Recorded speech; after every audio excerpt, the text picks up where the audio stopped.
Good morning student. In the previous lecture we have seen some photos of chapter number 5 part 2 index number. Now today I am going to explain it. See the definition of index number. An index number is a statistical measure of changes in a variable or a group of variable with respect to time, geometrical location, production, income, etc. That means here we measure the changes in variable with respect to time, location, production, etc. etc. Index number is an economic indicator of business activities. Index number is also called as economic indicator of business activity. There are three types of index number. First, price index number, second, quantity index number, and third, value index number. Now see the first, price index number. Price index number measures changes in the level of prices in the economy. It compares the price of the current year with that of the base year to indicate the relative variation. So here we measure the changes in the level of prices. If you consider here 2 years like 2005 and 2015, अगर ये 2 year हम consider करते हैं तो 2005 में जो prices थे और 2015 में जो प्राइजेस है तो ये जो चेंजेस हो गए वो इसमें मेजर करेंगे प्राइस इंडेक्स नंबर में. अब 2005 एंड 2015 तो पहला जो ईयर आता है उसमें से वो आएगा पहला जो होके गया वो होगा 2005, तो उसे बेस ईयर कंसिडर करेंगे और 2015 मतलब वो करंट ईयर होगा. ठीक है, तो उसमें base year and current year ये दो कंसेप्ट आ जाएंगे. नेक्स्ट है quantity index number. Quantity index number measures changes in quantities of goods between two specified years. तो जैसे हम प्राइस में जो चेंजेस हो रहे हैं वो मेजर करेंगे प्राइस इंडेक्स नंबर में, तो वैसे ही यहाँ पे क्वांटिटी में जो चेंजेस हो रहे तो वो क्वांटिटी इंडेक्स नंबर्स में मेजर करेंगे. एंड थर्ड है value index number. A value index number is the ratio of the aggregate value of a given commodity in the current year and its value in the base year. तो value index number में क्या होता है, दोनों consider किए जाते हैं, price and quantities both, दोनों बेस ईयर और करंट ईयर में जो चेंजेस हो रहे हैं वो दोनों कंसिडर किए जाएंगे. तो ये है value index number.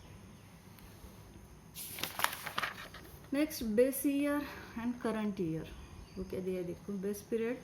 The base period of an index number is the period against which comparison are made.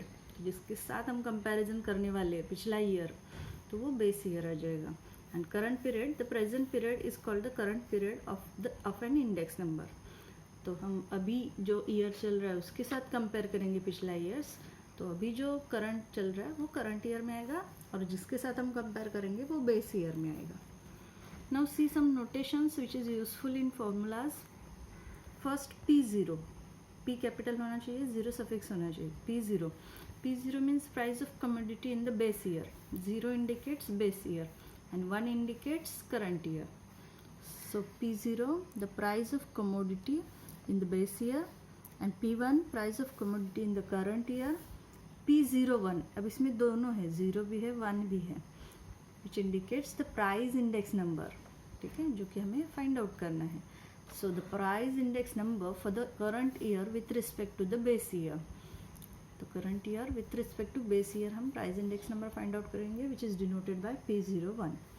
Similar notation for quantity. Q0 quantity of a commodity in the base year. Q1 quantity of a commodity in the current year. Q01 quantity index number for the current year with respect to the base year. अब यहाँ पे small Q0 small Q1 और ये जो है वो capital Q01. यहाँ पे भी स्मॉल P0 स्मॉल P1, यहाँ पे जो होगा वो capital P01 price index number. तो वैसे ही same value index number V से डिनोट करते हैं. So V01 value index number for the current year with respect to the base year. W weight assign to the commodity according to its relative importance in the group. तो weight आगे जाके example में wait का अगर column आता है तो वो W से डिनोट करेंगे. And I capital I mean simple index number. तो सिंपल इंडेक्स नंबर हम I से डिनोट करेंगे. It is also called the price relative. इसको एक और नाम है price relative. And it is given by. तो अगर आपको इंडेक्स नंबर नहीं दिया है तो हम आप फाइंड आउट कर सकते हैं बाय यूजिंग दिस फॉर्मूला। इसमें क्या दिया है, P1 अपॉन P0 इंटू 100। तो price in current year upon price in base year into 100, ये सॉल्व करोगे तो आपको आई की वैल्यू मिल जाएगी। तो अगर आई आपको दिया नहीं है एग्जाम्पल में तो आप प्राइस का कॉलम देख के उससे आई की वैल्यू फाइंड आउट कर सकते हो। Now the construction of index number, see there are two types, simple aggregate method and weighted aggregate method. तो आपको जो भी क्वेश्चन दिया होगा उसमें पर्टिकुलर मेथड दी होगी, सिंपल एग्रीगेट मेथड से सॉल्व करना है या फिर वेटेड एग्रीगेट मेथड से, दोनों का फॉर्मूला डिफरेंट है। तो देखो सिंपल एग्रीगेट मेथड देखेंगे सबसे पहले। So the method first, simple aggregate method, how to find the price index number, quantity index number and value index number. So see the first, to find price index number by the simple aggregate method. So the formula is P01 which is equal to summation P1 upon summation P0 into 100. तो यहाँ पे P1 means price in current year and P0 means price for base year. Summation मतलब क्या करना है, उस column की total. तो आपको बेस ईयर का जो कॉलम होगा प्राइस का उसकी टोटल करोगे तो समेशन P0 मिलेगा। करंट ईयर के जो प्राइस है उसकी टोटल करोगे तो समेशन P1 मिलेगा। और इस फॉर्मूला में से पुट करो वैल्यू, सॉल्व करो तो P01, that means here we find price index number P01। Next quantity index number, same वैसे ही है, P की जगह पे Q है। Q01 equal to summation Q1 upon summation Q0 into 100। हमेशा याद रखो 1 न्यूमरेटर में आएगा, 0 डिनोमिनेटर में आएगा। बहुत सिंपल फार्मूला है, बहुत इजी कैलकुलेशन है, आप इजीली ये फाइंड आउट कर सकते हो।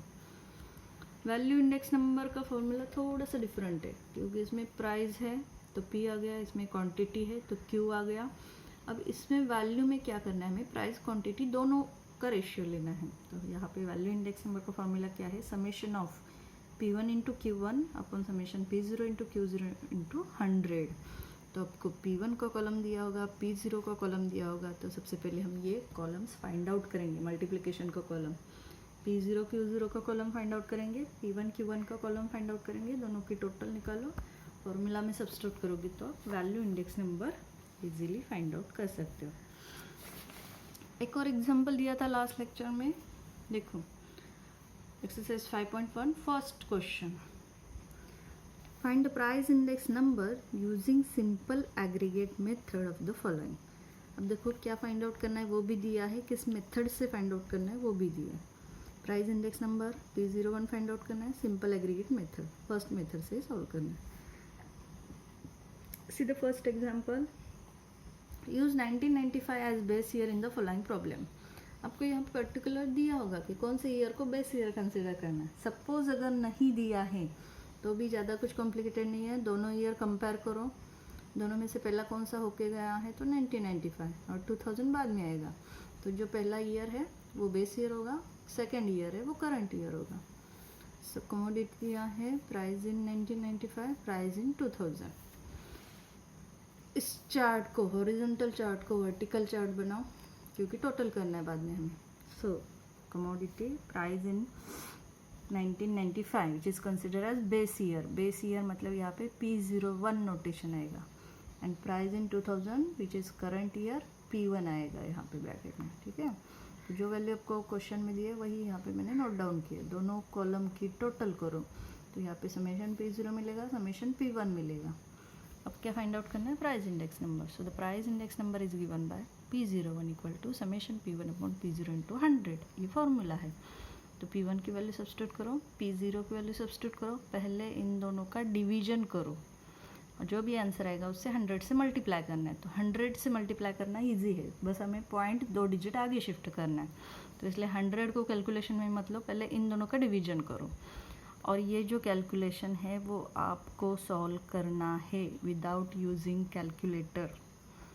हमेशा याद रखो ये डिवीजन वगैरह मल्टीप्लिकेशन जो भी है, जितना आप प्रैक्टिस करोगे उतना आपका परफेक्ट हो जाएगा।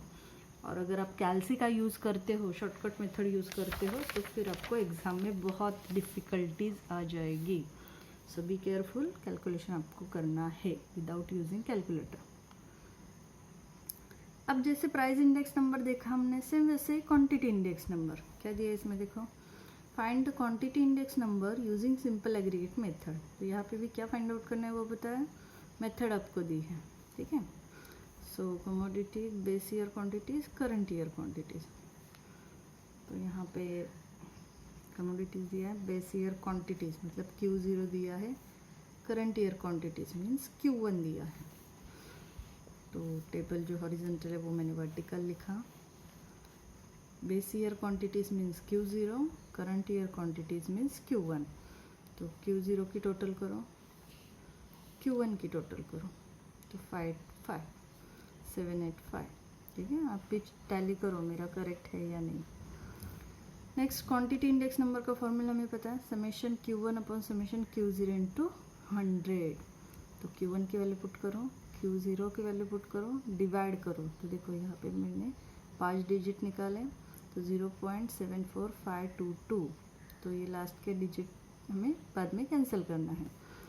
अब 100 से जब आप मल्टीप्लाई करते हो तो क्या होगा, पॉइंट 2 डिजिट आगे शिफ्ट होगा, मतलब 74.522 है।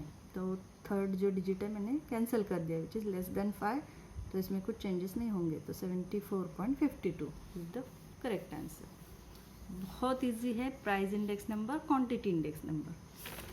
Similarly value index number, value index number भी ज़्यादा डिफिकल्ट नहीं है, बस इसमें थोड़ा सा आपका और कैलकुलेशन बढ़ेगा। क्या दिया है इसमें देखो, find value index number by using simple aggregate method. अब वैल्यू इंडेक्स नंबर जो है उसमें मैंने क्या बताया, प्राइस और क्वांटिटी दोनों कंसीडर किए जाते हैं। तो इसमें आपको बेस ईयर में भी प्राइस क्वांटिटी दिया होगा और करंट ईयर में भी आपको प्राइस क्वांटिटी दिया होगा। पिछले एग्जाम्पल में कैसा था, एक ही था, क्वांटिटीज होता तो सिर्फ बेस और करंट ईयर की क्वांटिटीज थी, और प्राइस में होती थी तो प्राइस में बेस ईयर और करंट ईयर की प्राइस दी होती थी। यहाँ पे क्या दिया है, दोनों दिया है, बेस ईयर की प्राइस क्वांटिटी, करंट ईयर की प्राइस क्वांटिटी। अब आपको जो टेबल बनाना है उसमें हमें फॉर्मूला पता है वैल्यू इंडेक्स नंबर का। क्या फॉर्मूला है, समेशन P1 Q1 अपन समेशन P0 Q0। तो ये 2 कॉलम और आपको बढ़ाने हैं इसमें। तो ये जो टेबल है तो इसमें देखो मैंने शॉर्टकट में लिखा है अभी, कमोडिटी आएगा first column, next base year की प्राइस और क्वांटिटी, मतलब ये कॉलम P0 का है, ये कॉलम Q0 का है। देखो ये P0 का कॉलम है, ये Q0 का कॉलम है। बेस ईयर के लिए 0 यूज़ करते हैं हम, तो प्राइस के लिए P, क्वांटिटी के लिए Q। वैसे ही सेम करंट ईयर में प्राइस मतलब ये P1 होगा, और करंट ईयर में क्वांटिटी मतलब ये Q1 होगा। तो ये P1 Q1 है, तो वही मैंने यहाँ पे लिखा है P0 Q0 P1 Q1, यही 4 कॉलम यहाँ पे कॉपी किए, ठीक है। तो आप अगर आंसर में सिर्फ इतना लिखते हो तो आपको मार्क्स नहीं मिलेंगे, क्योंकि इतना क्वेश्चन में ही दिया है, आगे के कॉलम्स को मार्क्स है। अब इसमें हमें क्या फाइंड आउट करना है, P0 into Q0 P1 into Q1। तो P0 Q0 इन 2 कॉलम्स का multiplication, so 50 into 22 1100, 70 into 16 1120, 60 into 18 1080, 1440 and 2200। अब यहाँ पे मैंने डायरेक्ट करके रखे, आप खुद से सॉल्व करो, कॉपी करने में ज़्यादा मेहनत नहीं है, सॉल्व करने में मेहनत है, तो सॉल्व करो आप, मेरे बस एक्सप्लेन कर रहे हैं। P1 Q1 में P1 और Q1 दोनों का मल्टीप्लिकेशन, तो यहाँ पे लिखा मैंने, और बाद में टोटल सबकी टोटल करते नहीं बैठना, इसकी टोटल हमें चाहिए ही नहीं, वैल्यू इंडेक्स नंबर हमें सिर्फ ये 2 कॉलम्स की टोटल चाहिए, तो इसमें टाइम वेस्ट नहीं करना है। तो सिर्फ 2 कॉलम्स की टोटल करो, P0 Q0 P1 Q1। तो यहाँ पे मुझे मिल गया 6940 10870। तो वैल्यू इंडेक्स नंबर का फॉर्मूला लिखा, इसमें ये दोनों वैल्यू सब्स्टिट्यूट किए, 0 कैंसिल हो गया, 1087 को 694 से डिवाइड करो और उसे 100 से मल्टीप्लाई करो, पॉइंट 2 डिजिट आगे शिफ्ट होगा, तो 156 पॉइंट। अब 6 to 8 3 डिजिट फाइंड आउट करो, और थर्ड डिजिट ऑब्जर्व करना है 5 से ग्रेटर है या लेस है। तो यहाँ पे 8 मीन्स 5 से ग्रेटर है, तो इसे कैंसिल करो, यहाँ पे 3 आ जाएगा, मतलब 63 होगा। तो 156.63 इज द फाइनल आंसर। ये है example number 11। Now the last example of this exercise, example number 13। अब इसमें क्या दिया देखो, find y if the price index number by simple aggregate method is 120 taking 1995 as base year. हमें y find out करना है और P01 प्राइस इंडेक्स नंबर दिया है 120, मतलब P01 आपको दिया है 120 और आपको y फाइंड आउट करना है। तो देखो y क्या है, तो y मिसिंग ऑब्जर्वेशन है, यहाँ पे एक वैल्यू प्राइस नहीं दी है जिसकी जगह पे y दिया है, तो ये y फाइंड आउट करना है। P01 हमें पता है, इसका यूज़ करोगे तो ही y की वैल्यू मिलेगी, आप इसे भूल जाओगे तो आपको कभी y की वैल्यू नहीं मिलेगी। ठीक है, तो दोनों साइड पता होंगे तो ही y की वैल्यू फाइंड आउट कर सकते हो। तो LHS आपको दिया है 120। So first we write here given P01 120। उसके बाद जो आपको दिया है वो मैंने यहाँ पे वर्टिकल कॉलम में लिखा है, commodity price in 1995, price in 2003। तो ये बेस ईयर है तो P0 आएगा, ये करंट ईयर है तो P1 आएगा। P0 की टोटल, P1 की टोटल। अब P1 में सिर्फ नंबर्स है, इसकी इजीली टोटल कर सकते हो। P0 में एक लेटर है तो इसकी भी टोटल करना है, मतलब वो ऐड करना है, तो प्लस y लिखना है। बाकी नंबर्स की एडिशन करो प्लस y। बहुत स्टूडेंट यहाँ पे मिस्टेक क्या कर देते हैं, मल्टीप्लाई कर देते हैं y को। तो हमें मल्टीप्लाई नहीं करना है, हमें टोटल करना है, मतलब y को ऐड करना है। तो अगर आप यहाँ पे मल्टीप्लाई करते हो तो आपका आंसर कभी करेक्ट नहीं आएगा। तो हम समेशन कर रहे हैं, मतलब इसे ऐड कर रहे हैं, तो प्लस y लिखना ज़रूरी है। अब उसके बाद फॉर्मूला प्राइस इंडेक्स नंबर का, P01 summation P1 upon P0 into 100। P01 हमें दिया है 120, यहाँ पे सब्स्टिट्यूट किया मैंने P1 की वैल्यू, P0 की वैल्यू इंटू 100। अब इसमें प्लस y है तो इसलिए इन दोनों का डिवाइड मल्टीप्लाई कुछ नहीं होगा, क्योंकि यहाँ पे प्लस साइन है। हमेशा याद रखो, इसे कैंसिल नहीं करना है, कर ही नहीं सकते आप, प्लस साइन है इधर। तो फिर क्या कर सकते हैं, तो या तो y को इधर लेना है या फिर बाकी नंबर्स ट्रांसफ़र करो। तो 100 को हम इधर ट्रांसफ़र कर सकते हैं क्योंकि 100 मल्टीप्लाई है। तो 100 को मैंने ट्रांसफ़र किया तो 120 अपॉन 100 इक्वल टू 324 अपॉन ये मिल गया। अब इसमें आप कैंसिल कर सकते हो 0 0, तो 12 अपॉन 10 हो गया। तो उसे मे भी पॉइंट में कर सकते हो, लेकिन मत करो, इजीली डिवाइड हो रहा है, वहाँ पे पॉइंट में कन्वर्ट करने की ज़रूरत नहीं है। अब देखो, अब ये तो y डिनोमिनेटर में है तो उसे न्यूमरेटर में तो शिफ्ट करना ही पड़ेगा, क्योंकि y की वैल्यू निकालना है। तो हम क्या करेंगे, इस डिनोमिनेटर को इधर ट्रांसफ़र करते हैं तो ये न्यूमरेटर बन गया, और इस पूरे वैल्यू को इधर ट्रांसफ़र करते हैं तो इसका डिनोमिनेटर न्यूमरेटर बन जाएगा, न्यूमरेटर डिनोमिनेटर बन जाएगा। ठीक है, तो 210y इधर आ गया और 10/12 इधर आ गया। अब 12 से यहाँ पे डिवाइड हो रहा है, 27 आ रहा है, सो 27 इंटू 10 270। अब y की वैल्यू निकालना है, 210 को उधर ट्रांसफ़र करो, so y equal to 270 minus 210, we get here y equal to 60। तो यहाँ पे हमने y की वैल्यू फाइंड आउट की। तो इसे सेम एक एक एग्जाम्पल है, वैल्यू इंडेक्स नंबर में 2 ही थे एग्जाम्पल, उसमें से एक मैंने सॉल्व करके दिया है। मिसिंग वैल्यूज़ में भी 2 ही एग्जाम्पल है, उसमें से एक मैंने सॉल्व करके दिया है, तो बाकी आप सॉल्व कर सकते हो। तो पहला एक्सरसाइज जो है 5.1 कंप्लीट करना है, कुछ डाउट है तो पूछ सकते हो। Thank you.